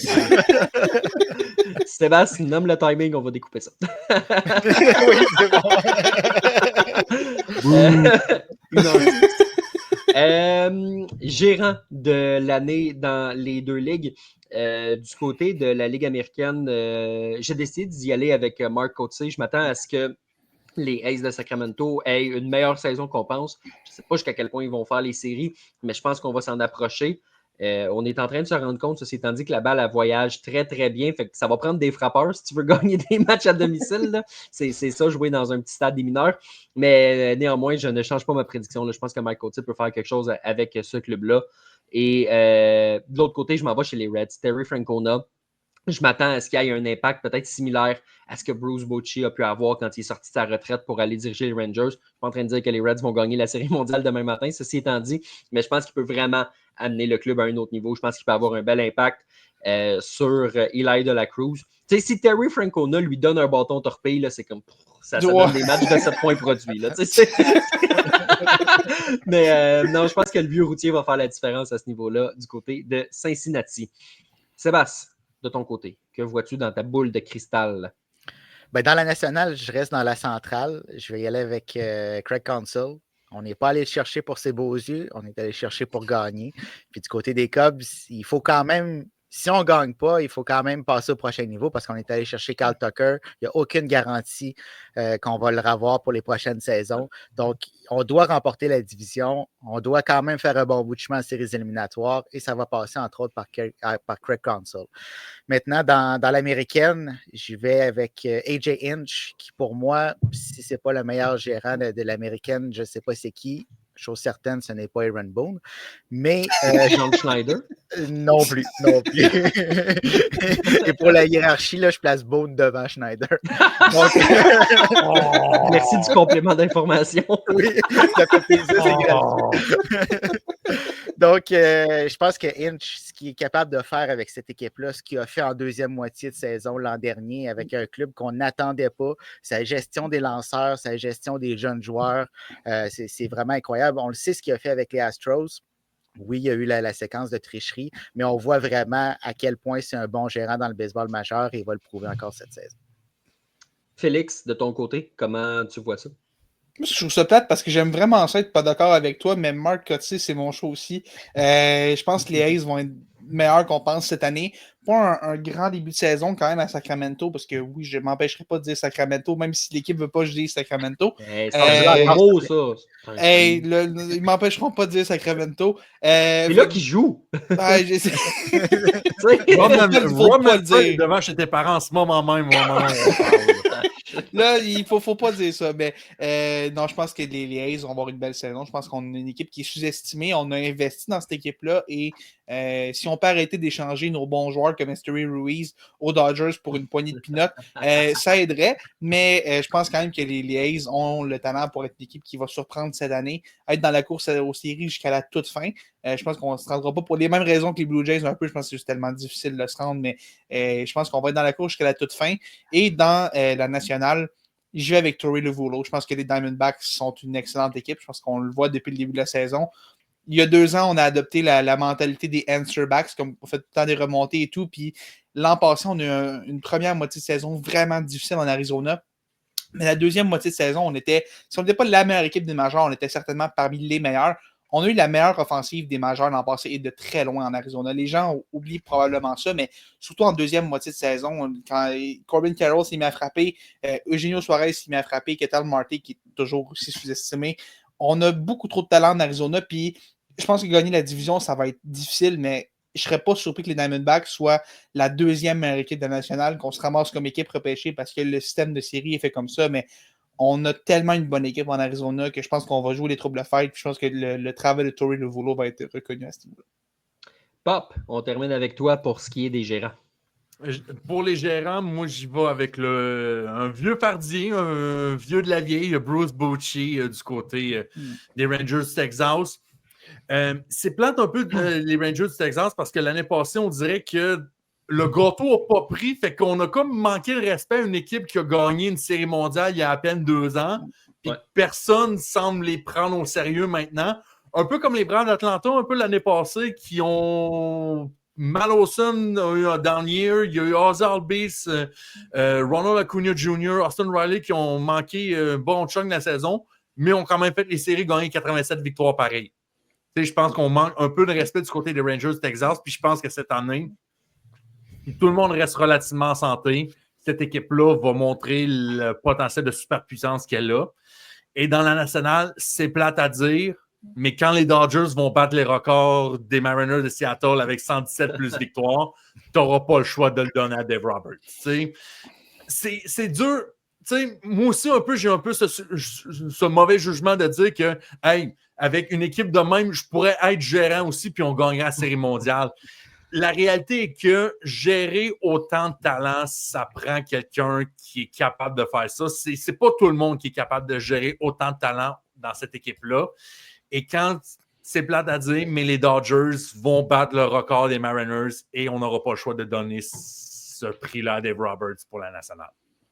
Quand tu dis Dave Roberts, là, tu veux dire ce gars-là? Absolument. Pop qui a ouvert la porte pour ça. Là. On Ouais, Le plus, c'est que je savais même pas que Charles Alexis avait ce bon rêve-là. Tu savais pas, tu savais pas. C'est pas qu'il en parle pas souvent. Là. À chaque fois que le nom de Dave Roberts est mentionné, je dois le sortir. Je l'ai eu parce que l'an passé, je suis allé voir une game à Boston puis ils ont donné le Bubble. C'était le Bobblehead Night de Dave Roberts. Oui, c'est pour son but volé du 17 octobre 2004. Que les partisans des Yankees là, qui Félix, sont à on la s'en droite va de votre écran. Le fameux but volé qui a commencé la fin du Evil Empire.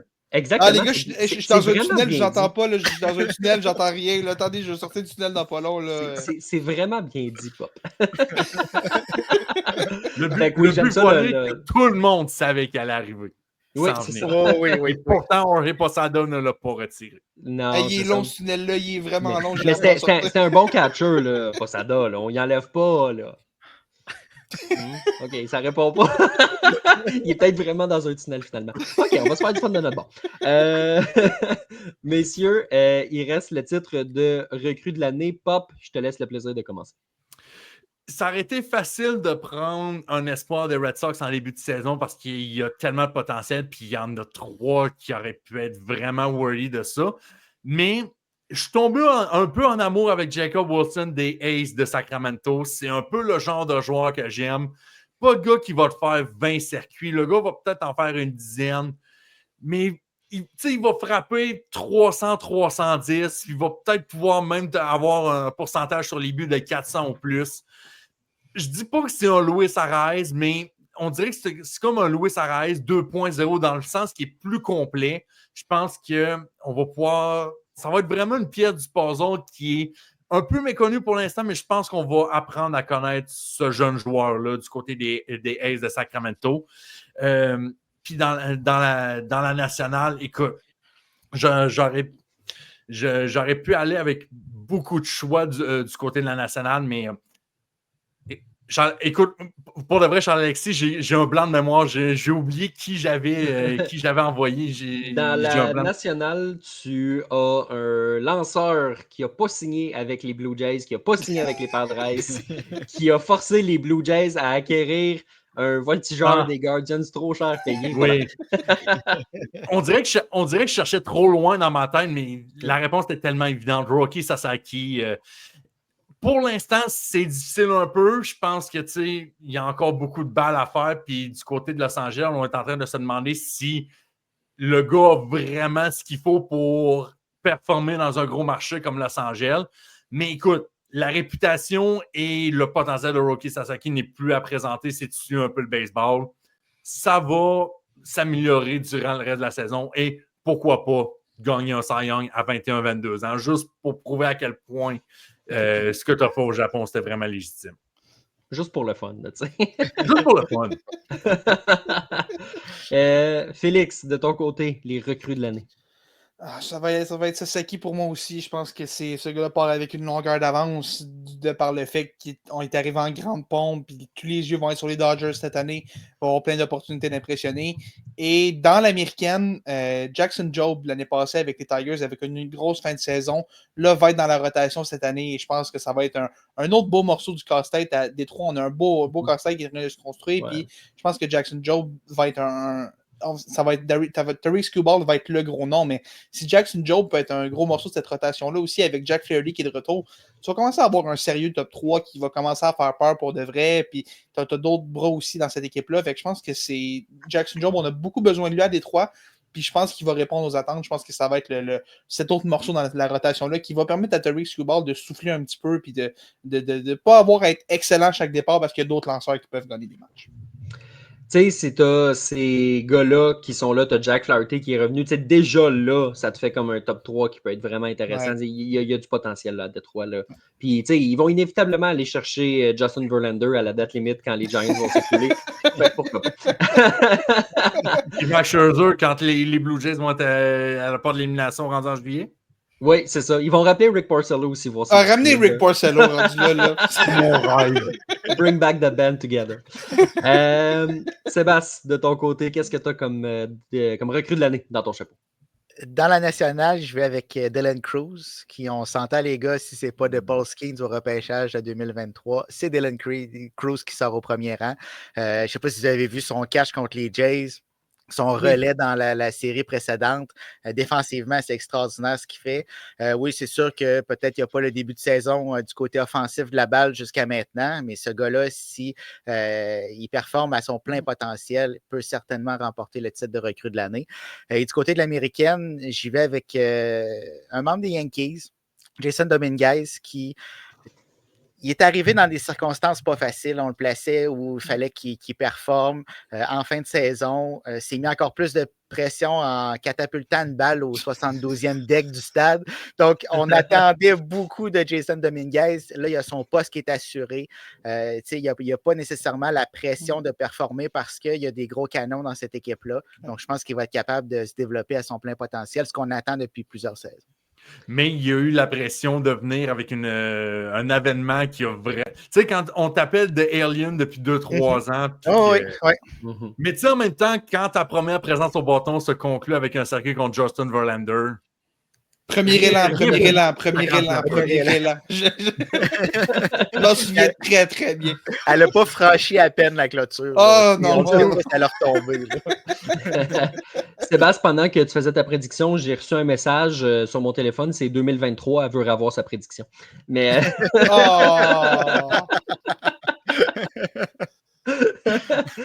Mais là, à ce compte-là, on pourrait enlever les Japonais qui arrivent à 29 ans aussi. Là. Ouais, ok. Fait qu'on prédira plus grand-chose. Non, Mais, non, moi, de mon côté, j'ai deux prédictions qui sont ni des Martiens, ni des gars qui sont issus du Japon.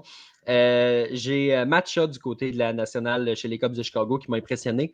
Il m'impressionne moins depuis que la saison est commencée, mais l'échantillon est mince. Ça fait une semaine, évidemment, seulement.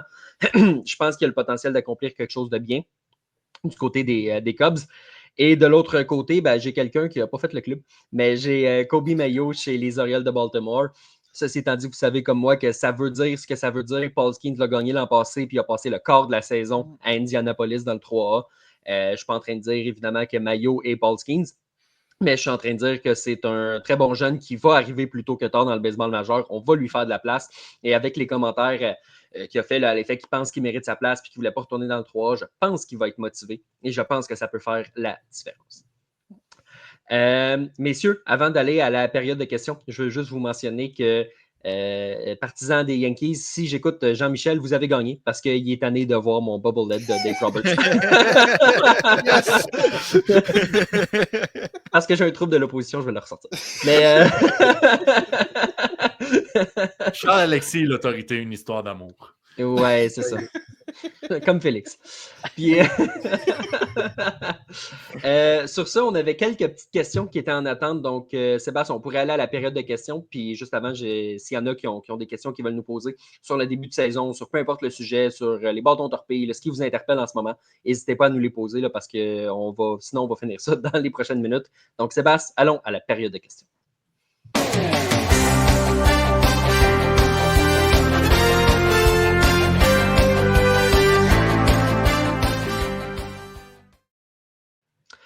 On a Jean-Michel, justement, ici, qui vient de nous demander, qui nous a demandé les White Sox qui sont surprenants en ce début de saison. Qu'est-ce qui arrive?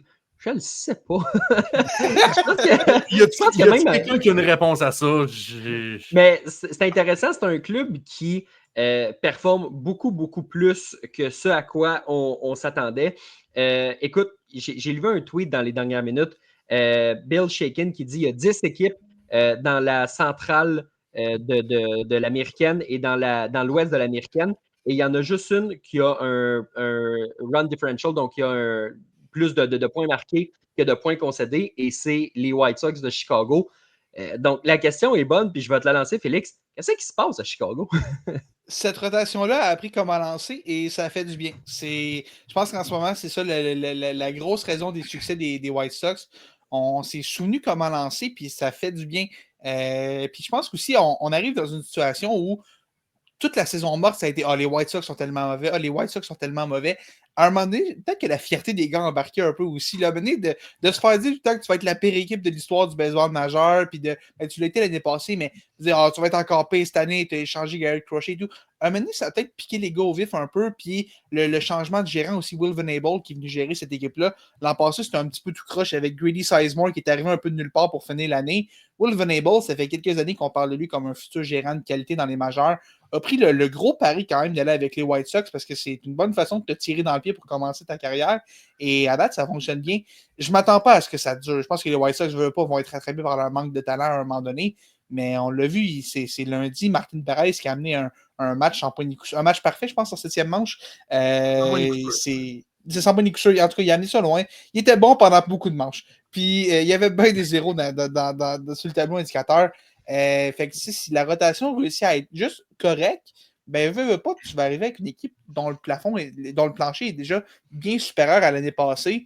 On va être loin des séries. On va être éliminé rendu au mois d'août. Puis on est déjà peut-être un petit peu éliminé même avec le bon début de saison. Mais ça reste que pour les fans des White Sox, tant mieux parce que ça devait tellement pas être le fun d'écouter du baseball en tant que fan des White Sox l'année passée.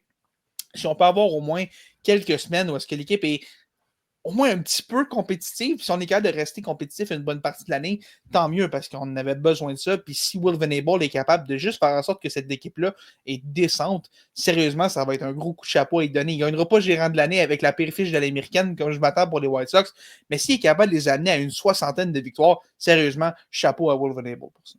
Puis, c'est quand même ironique un peu parce que le plancher était tellement bas avec les White Sox l'année passée, puis ils viennent de perdre leur meilleur lanceur.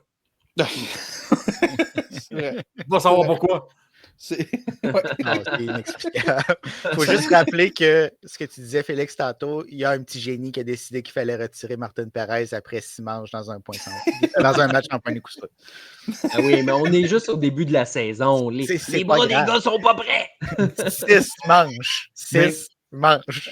Écoute, j'essaie de trouver une réponse. Je pense que la réponse, c'est tu joues dans une division pas sérieuse, puis tu as probablement commencé contre l'adversaire le moins sérieux de tout le baseball majeur, les Angels de Los Angeles. Je pense que c'est ça la vraie réponse. C'est que tu as commencé contre un adversaire complètement pas sérieux entre les Angels. Puis tout le reste de cette division centrale américaine, pour moi, ça n'existe pas. C'est pas une vraie division. c'est à prendre zéro au sérieux. Fait que profitez-en si vous gagnez votre part de match contre vos rivaux de division. Hey, pourquoi pas? 50, 60 victoires, on sait pas. 30 défaites, mais 60 victoires. Go pour 60 victoires. Ça, c'est le fun quand t'espères que ton équipe va gagner 60 en une année. Ça veut dire que t'espères en perdre 102. Mais. Pop, question de Matt ici. Félix a abordé le sujet un petit peu tantôt. Est-ce une bonne transaction pour les Dodgers? Esteury Ruiz des Aces. J'ai envie de te lancer un nom, puis tu me diras ce que tu en penses. C'est le prochain Terrence Gore. C'est le prochain gars qui va arriver, qui va frapper 12 fois durant l'année, qui va avoir une moyenne de 0.72, puis qui va arriver en série mondiale, puis qui va voler 3 buts. 3 buts volés, puis il va avoir une bague de la série mondiale, puis il va pouvoir compter ça à ses petits-enfants de ce côté-là. Mais tu sais, Esteury Ruiz a déjà été échangé par le passé, puis ça a déjà prouvé que c'était une erreur. Tu sais, quand les Brewers l'ont échangé aux A's à sa première vraie saison, Esteury Ruiz a fini avec quoi? 60, quasiment 70 buts volés en 2022. 67, me semble, ouais. Combien? Il me semble 67. Quelque chose me de même. Ouais. Mais moi, c'est un peu un genre de joueur que j'aime. Tu sais, le coureur désigné, c'est un art qui s'est perdu dans les dernières années. Si on peut ramener ce genre de joueur-là, un peu comme Terrence Gore, j'aime absolument le comparatif. Puis, anyway, tu sais que les Dodgers, puis leur magie noire voodoo à quelque part, vont transformer, puis ce gars-là va soudainement se frapper 300, puis tu t'en seras même pas rendu compte. Miguel Rojas, Trace Thompson, j'en oublie un. Il y en a un à tous les années. T'es genre, mais voyons, ce gars-là sort de où? Non, il fait juste jouer avec les Dodgers.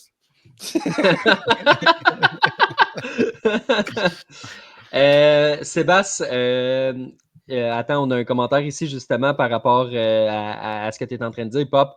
Billy Hamilton avec les Reds. Oui. C'est une belle comparaison. Tu sais, Billy Hamilton, c'est tellement plate parce que ce gars-là avait tellement un super potentiel. C'était pas juste un gars qui était réputé pour voler les buts, mais c'était un gars qui était un peu capable de se rendre sur les buts. Finalement, il s'en est jamais tenu ça avec autant de constance. C'est dur dans le baseball de 2025 de juste être rapide sur les buts puis de rester dans la ligue. Mais écoute, des licornes, des aliens, des gars super, super spécialisés. Il y en a tout le temps un ou deux qui réussissent dans le baseball majeur à s'établir à chaque année. Pourquoi pas Esteury Ruiz? Sébastien, je veux profiter de la période de questions pour t'en poser une qui n'est pas dans notre liste de questions des auditeurs, mais les Braves d'Atlanta, au moment où on se parle, c'est la seule équipe qui n'a pas gagné de match encore cette saison. Reynaldo Lopez va manquer une partie de la saison. On s'attend à le revoir cette année, mais tu sais, quand au mois d'avril, on dit « Ah, je m'attends à le revoir cette année », ça veut dire qu'il va quand même manquer une bonne période. Jerickson Profar a été pris pour dopage. Évidemment, ça fait juste une semaine, on ne panique pas, mais tu prends déjà un retard. Là. Si c'est un club qui est à 1 ou 2 matchs de faire les séries en fin de saison, ben, tu peux te dire, si on avait gagné 1 ou 2 de plus durant la première semaine, peut-être que ça aurait pu faire la différence. C'est toujours facile de jouer avec du recul, mais là, c'est parce que c'est flagrant. Là. Une séquence comme celle-là, moi, je n'avais pas mon argent sur la dernière équipe à gagner un match sera la formation d'Atlanta. Ce n'était pas sur ma carte de bingo 2025 du baseball majeur, je te l'annonce. Là. Ben, moi, je vais aller un petit peu plus loin. C'était mon gagnant de la série mondiale. Fait que ça va pas bien. Tu effacé le bout aussi que j'avais dit les Braves gagneraient l'Est de la nationale aussi. Puis il n'y a aucun club, les gars, qui a participé aux séries éliminatoires avec une fiche de 0-7. Donc là, je ne sais pas comment ça se passe pour les Braves ce soir, mais on est à 0-6. On est proche de cette barre-là. Ça ne veut pas dire qu'ils ne sont pas capables de remonter la pente. On a les éléments en place. Mais disons que ça commence à être inquiétant parce qu'au bâton, là, c'est catastrophique. Avec les coureurs en position, personne ne frappe exactement. avec des coureurs en position de marquer, là, il n'y a personne qui rentre. On dirait qu'il y a un blocage à ce niveau-là. La moyenne au bâton est très faible. Il n'y a personne qui se rend sur les sentiers ou presque. Donc, il va falloir trouver une solution parce que pour le moment, du côté des lanceurs, ça va relativement bien. C'est pas là que le bas blesse, c'est vraiment en offensive. Et pourtant, les Braves, on le sait, on a des joueurs qui sont capables de frapper. Donc, ça va prendre un changement de cap et très, très, très rapidement. Puis Ronald Acuna, ça vient pas de tout. Est-ce qu'Alex Antopoulos va appeler B45 pour aller shipper un bon package de bâtons torpilles pour la semaine prochaine? Ça va être un 53 pieds qui va arriver. Écoute, il va appeler B45, puis il va faire comme il fait toujours depuis un an, c'est-à-dire il va appeler les Angels, puis il va aller chercher Jorge Soler. Il va ramener Jack Peterson, puis il va ramener Eddie Rosario, puis Oui. tout va être correct, il n'y aura pas de problème. Les solutions toujours bonnes.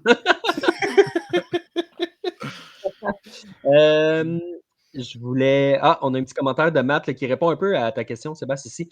Ça prenait Blake Snell ce soir pour débloquer l'attaque des Braves. Il mène présentement 5-2 après 2 manches et demie de travail. Donc, écoute, les Dodgers ont encore le temps de remonter. Ouais, mais ça. Dodgers invaincus, Braves vaincus. C'est l'inverse d'invaincus. Très vaincus. Donc, peut-être que la tendance pourrait changer ce soir. Mais c'est sûr que c'est pas facile d'affronter les Dodgers. Il faut mettre ça dans l'équation. C'est Ah, c'est un défi. Là. pas un Moi, début de saison facile. Ah, je serais pas capable, moi, en ce moment. Tu sais, c'est. Non, moi non plus. Là. Oh oui! Moi, oui, je dis au Ouais. moi, oui. Hey, les boys, même les lanceurs qui sont présentement sur la liste des blessés des Dodgers, je suis pas capable de les affronter. C'est ça. Aucun Clayton sens. Kershaw de la droite, il me bat. Là. Mais messieurs, Pierre-Olivier Poulain, Félix Forget, merci beaucoup d'avoir été là en tant que double menace. Sans Mio, évidemment, là, qui n'a pas pu être là avec nous ce soir pour faire comme l'an passé. Il vous salue, soit dit en passant. Absolument. Il est avec moi à Sherbrooke ce soir, vu qu'il est pour le travail, lui, du côté du Palais des Sports. Il vous salue sincèrement. Il est vraiment désolé de ne pas s'être déplacé avec vous aujourd'hui, mais raison professionnelle, il ne pouvait pas être là ce soir. Fait qu'il vous salue Absolument. bien sincèrement. Absolument, on comprend ça, puis on le salue aussi. Messieurs, donc merci d'avoir été là. Félix, où est-ce qu'on peut retrouver la triple menace? Sur toutes les plateformes de podcasts, Spotify, Apple, YouTube. On met nos podcasts vidéo aussi sur YouTube. Sur nos réseaux sociaux aussi, sur Facebook, le groupe privé des super fans des Tigers de Guangdong, où est-ce qu'on jase un peu de sport avec tout le monde, sur Twitter aussi, sur Instagram, TikTok. On est sur à peu près tous les réseaux que vous pouvez possiblement imaginer. Tous les épisodes, un nouvel épisode à chaque dimanche soir, lundi matin. On écoutait ça dans l'auto pour aller au travail, écouter ça dans le transport en commun, dans le métro. On a bien du fun avec ça. Puis des fois, on a Charles et Sébastien qui viennent faire un tour. Des fois c'est le fun. Surtout Sébastien, c'est le fun quand Sébastien est là. Charles, des fois, c'est un petit peu moins le fun. Ouais. Mais non, on a bien du fun avec ça. Puis on est très contents. Merci beaucoup pour l'invitation. Ouais, je suis pas toujours agréable, moi, dans la vie. Ah non, c'est ça. Là, tu vois, on n'a plus de plaisir du tout. Là, plus de plaisir. Là, on va perdre Jean-Michel. Là. C'est sûr que Ouais. c'est Ouais, Jean-Michel, c'était pas pour toi, c'était vraiment pour Félix, celle-là. Ça commence à devenir compliqué. Je pense que je comprends pourquoi il veut plus que je le sorte. Sébastien, merci beaucoup d'avoir été là encore une fois. Et nous, on peut nous retrouver sur le passionmlb.com notamment. Oui, exactement. C'est la place principale. On a les épisodes du podcast, on a tous les articles sur l'actualité du baseball majeur et le podcast se retrouve également sur toutes les bonnes plateformes de podcast que si vous nous cherchez, vous allez nous trouver. Et en terminant, merci encore une fois, les gars. Ça a été un très agréable podcast. Nous, Sébastien, on se dit à la semaine prochaine. Merci à tous ceux qui ont commenté. Merci à tous ceux qui nous écoutent sans commenter aussi. Votre contribution est très appréciée. Donc, on se dit une bonne semaine de baseball et on se souhaite à la semaine prochaine.